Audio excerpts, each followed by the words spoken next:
10,000 teaching supplies allowance o chalk allowance, batas na po. So congratulations sa ating lahat. Finally, naging batas na rin ito, no?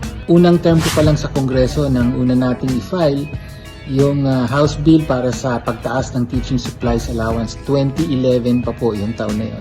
Sa panahon yun, kung matatandaan nyo, 700 pesos lang ang chalk allowance.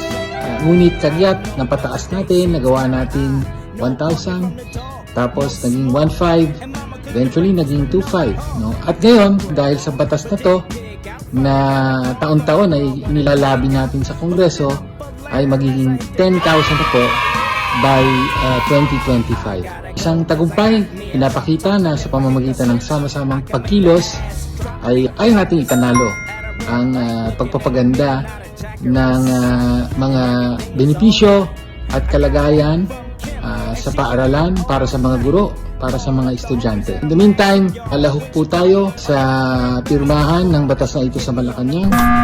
Kailangan pasalamatan po natin si Representative Franz Castro, ang kasalukuyang nakaupo sa Kongreso ngayon bilang representative ng ACT Teachers. Siya po ang trumabaho para maging batas ito.